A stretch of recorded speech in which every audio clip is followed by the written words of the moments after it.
Hello, and thank you for joining the First Service Connect webinar series. In this webinar, we will be covering the Documents section. We're going to be reviewing the Association Contracts folder, the documents for the Association, the Board and Committee meeting minutes, the financial documents posted by your staff accountant, the insurance documents, management reports, both monthly and weekly, and safety meeting reports, should that apply to you.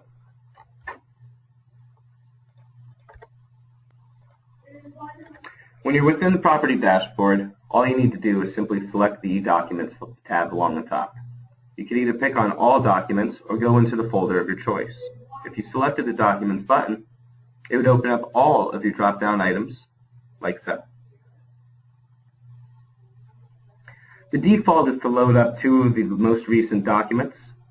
This way, for loading purposes, it speeds up the process. You do have the opportunity to change that to 10, 20, 30, 40, or 50, depending on how many documents your association is currently uploading. We have various different types. Any drop-down you see within Connect, we can post new items to. This is a global list available to our entire region. So should you make any recommendations for additions, you're actually helping out everybody within the division, the region. So let's just take a look. Association contracts.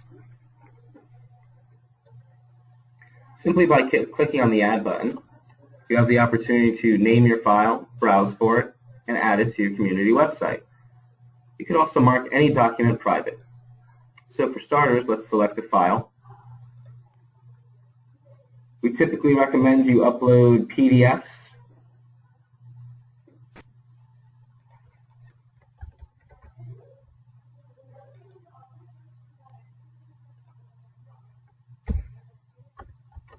Title it accordingly.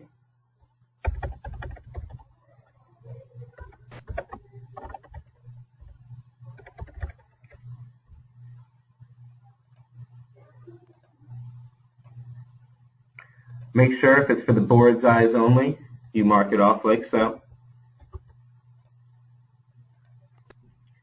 And again, if this is pertaining to an actual contract, you would want to put in the term start and end date.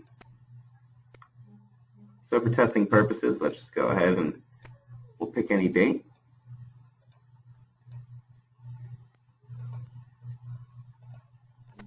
The more notes you have, the better. And you can even send out a notification to your board members or your homeowners that this document has been uploaded.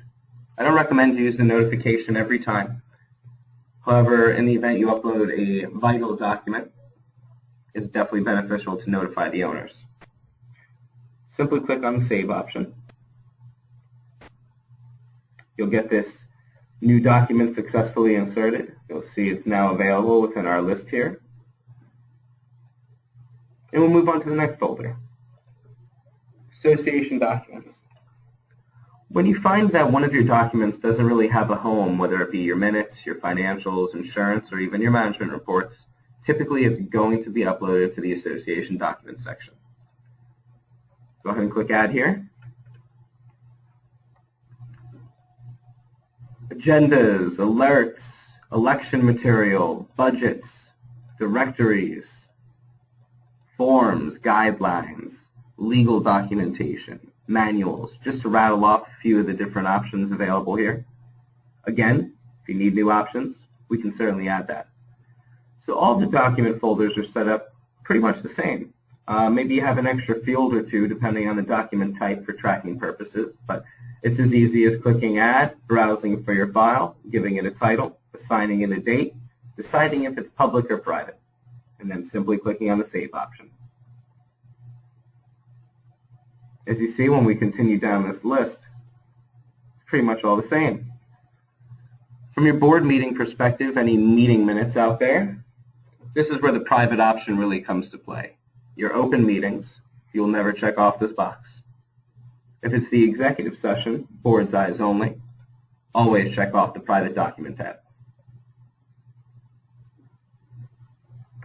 Financial documents are posted by your staff accountant. Management users do not even have an add option for these documents. The documents are backed up on multiple servers across the country. We've had the product for about 11 years now. To be honest with you, technology is not perfect. We have lost documentation before, but we always get it back. It might take a little bit of time. Should something be deleted, or if there's just some outage of some kind, we can certainly get the documentation back.